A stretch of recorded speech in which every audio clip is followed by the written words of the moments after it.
I actually never really thought of playing in college until the end of my freshman year when I started actually getting letters and getting offers. People were calling her, oh, your son could do this, he could be the next Denard Robinson, he could be the next this. At first my nickname was D-Rob. When I was in youth football, it was D-Rob because Dorian and Robinson and Denard and Robinson and Shoelace. So yeah, I'm talking about like, that was like the kind of the guy everybody like envisioned me as. Until the end of my freshman year, I didn't really care if I went to college for football or not. And then after my freshman year, I got my first offer. And so that's when I was like, oh, okay, I could play in college. And I got to start focusing on getting into college and getting into the schools I want to and kind of maturing up a little bit, so. I really don't have to say anything about him. For a guy to just get offers at practice. The ultimate goal is the NFL Hall of Fame. So, 15, Dorian Thompson-Robinson.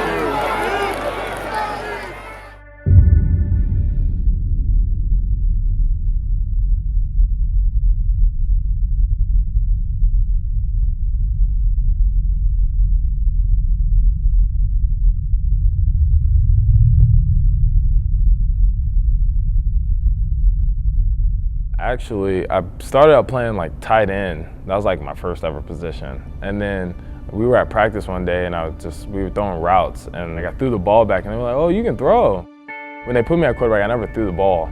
I was always just running. And so if I was running left, I put my left foot back, and if I was running right, I put my right foot back. And like teams would catch on to it. So then the championship game, I put them both like parallel and then they didn't know. So it was money. And they had beat us twice. They had like whooped our butt twice. And then we got in the championship and I changed my feet and we beat them 45-15. I'll never forget that. We always talk about that. Freshman year, I played on the freshman team and then I got moved up for playoffs. At the time, Coach Tony Sanchez, who's now the UNLV head coach, he was coaching varsity. And he actually told my mom, he was like, your son's gonna be one of those kids that has like 50 offers. And she was like, whatever, coach, I don't believe you, whatever. But like if he gets, one or two offers, we're like, okay, that'll be great. He'll have choices and options, and then we go from there. So yeah, never expected to get this point. I call it a roller coaster ride because once I got that UNLV offer, it's kind of like, oh, it's not really a big school. Sophomore year, I got Colorado State. Around playoffs, I got Missouri. So after that, I was like, oh man, that's first SEC. Oh man, it's gonna start coming. And then after that, like a week later, I got Michigan State. It just started blowing up and blowing up and blowing up. We started heading into summer and summer ball. Summer ball here is 100 coaches, the whole for like a straight month. So if you want offers, you gotta show your stuff. Now, obviously, you gotta have the height, you gotta have the size, you gotta look the part. But still, if you don't, if you're not winging it in practice and you're not zipping it and you're not getting it done, no one's gonna give you an offer. And he got most of his offers by his sophomore and then most of them by his junior year. I got, I'd say, about 15 offers in a month just from practicing and working my butt off at practice and just trying to show my stuff in front of people. I mean, it just kind of escalated just from just working hard. That's really all it was.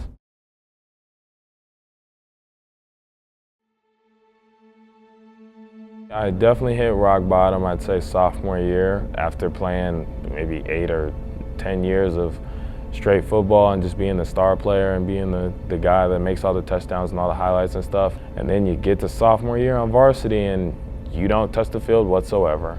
That hurts. There was games we would be up by like 50 and I'd be like crying after the game because I didn't get to play or anything, or I didn't get to play as much. And last year was tough for him because he was so good at quarterback, but he wasn't the starter, but he started at wide receiver for us and played a little bit of defense for us too. So.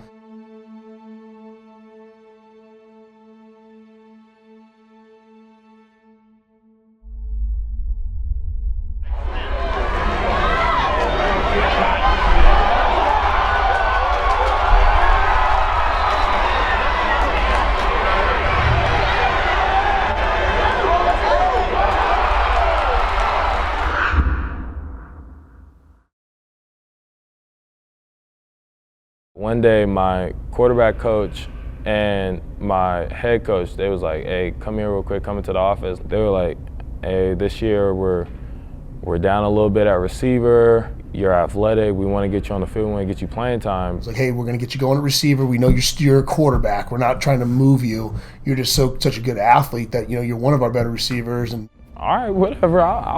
be glad to get on the field. I don't want to be sitting on the sideline. I practice way too hard and way too much to be sitting on that sideline. So you damn right I'll be out there playing with my boys, playing at receiver. So you know, sometimes you have to take one for the team. Unfortunately, as the saying goes, I was obviously very concerned about injury. And, you know, feel very fortunate today that he didn't get injured. I mean, you can see last year when in some big games where he caught some touchdown passes, I mean, he was fired up. For me, it was a time to just have fun, going back to my youth days and just getting to run around and just play football, the game I love.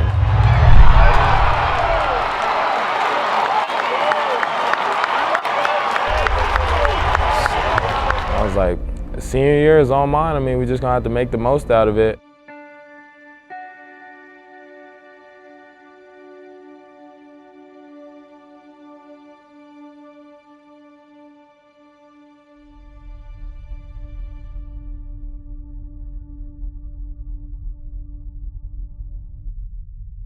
Yeah, I mean, once ESPN started writing articles about me, I was like, oh man, I know it's serious. It was really the summer leading up to this senior year, how big I'd blown up off of just 7-on-7 tournaments and the Elite 11 and all that, just kind of how I blew up so much. And everybody wanted to just get me on social media and blow me up just to, if I get to that point in the season where I have a bad game or something, they can just tear me down. The pressure's intense. You know, it's intense for all of us. My kids laugh at me because, you know, they know that I get nervous for them, so they don't have to get nervous. For me, it's exciting because, I mean, I love the pressure. I don't want to go into senior year where there's nobody in the stands or nobody wants to see me or anything like that. I want everybody there. I want everybody to be kind of anxious to see who I am. So there's kids that would die to be in my position. And so just realizing that, I know how big of an opportunity it is. Sophomore year, they came out with rankings or something like that, and my guy Buki over at IMG, he played and I didn't, but I was ranked and he wasn't. And so it was kind of like, and everybody kind of was like bashing me because I made the rankings or something. But like after that experience, I was just kind of like, who gives a crap about stars or rankings or whatever, so. We don't base our depth charts off of how many stars you have, based off of you know, someone's ranking that we've never met before. So, you know, the stars really don't mean anything. At the end of the day, they don't. Just the way this ranking thing is all set up, I'll probably never get #1. So it's kind of like, that's a spot for somebody else. That's not for me. That's in somebody else's head, and I know I'm #1 quarterback in the country. So that's all that matters to me.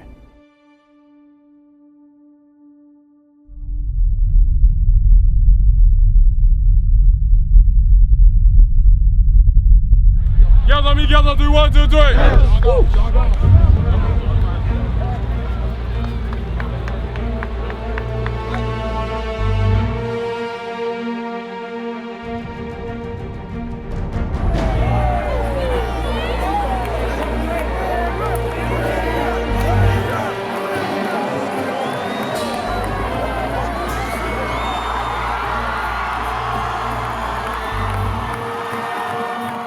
Friday Night Lights gives me chills. Just getting to run out on the field with my boys, living every Friday Night Light up is something I'll never forget. And it's definitely something I know I'll miss when I'm older. And it's definitely something I'll never take for granted.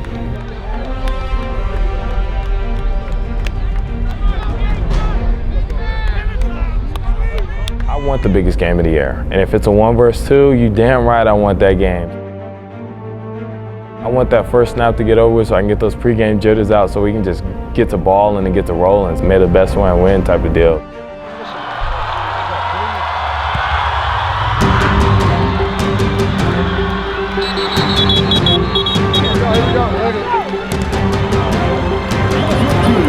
Dorian Thompson-Robinson.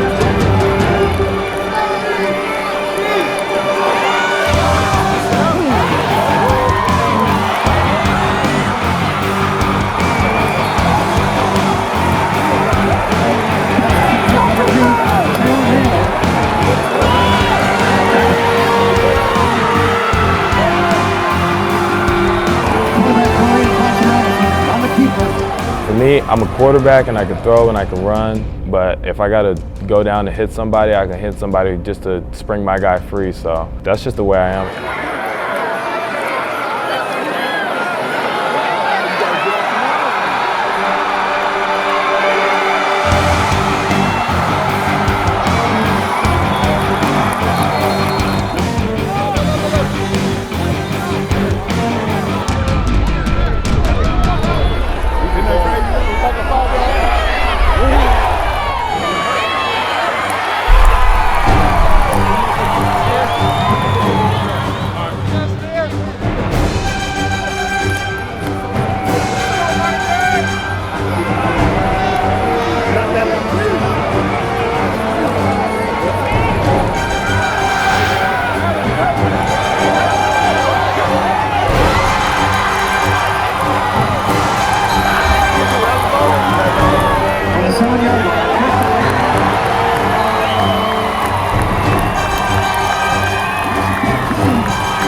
So listen.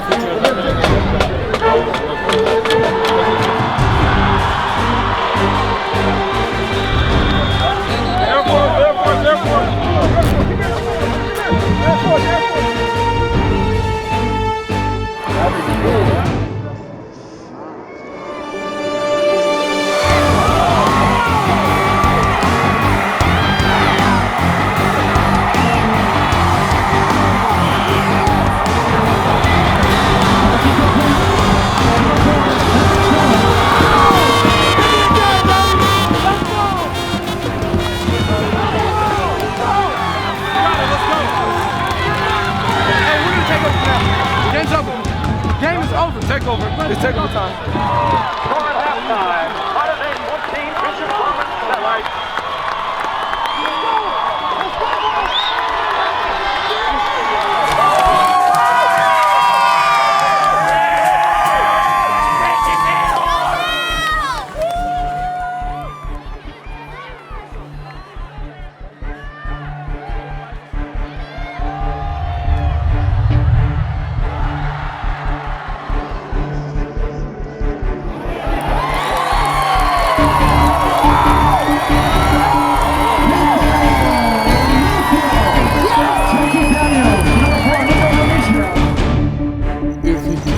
He will put, the team on his back and will them to victory. At the same time, that means he tries too hard.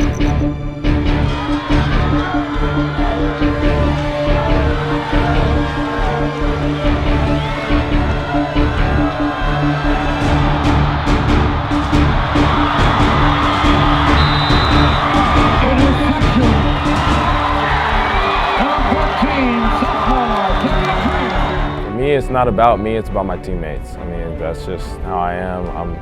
I'm more of a brother than I am a friend. I'm a ride or die for my guys, and if that means blood, sweat, and tears, then that means blood, sweat, and tears.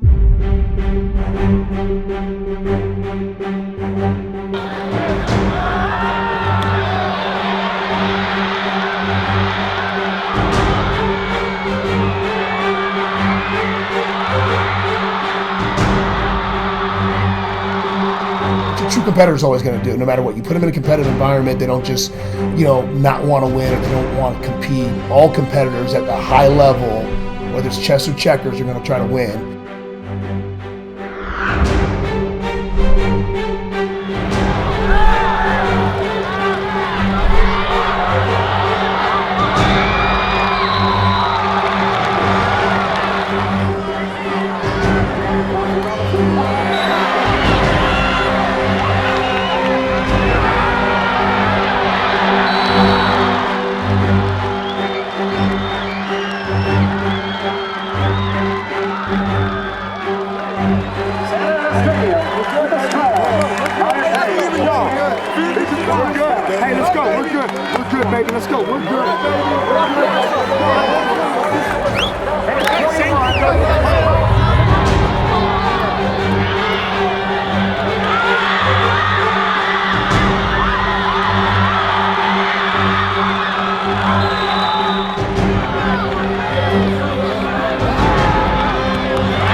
Biggest thing that's made him unique and special is the fact that he did wait his time, knowing how good he was and was going to be. And I told him before the year started, you've waited your time for this, and you've showed nothing but dedication to the team. It's really your team.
Really, success is, for me, it's just being happy in life. And I mean, it could be the NFL if that's really what you want to do, or it could be working a side job somewhere. So I mean, as long as you're happy, you live in life, to me, honestly. I mean, definitely as a kid, you always want to try and get to the next level, which is the NFL and stuff. So yeah, I've always wanted to play professional and just kind of get paid for it and be on TV every day and just stuff like that. So that's always been a dream and always been an aspiration to get to. So if it all works out, it all works out. If it doesn't, I'm gonna go the school route and just kind of pursue my route there. But right now, my focus is all just trying to get UCLA a national championship.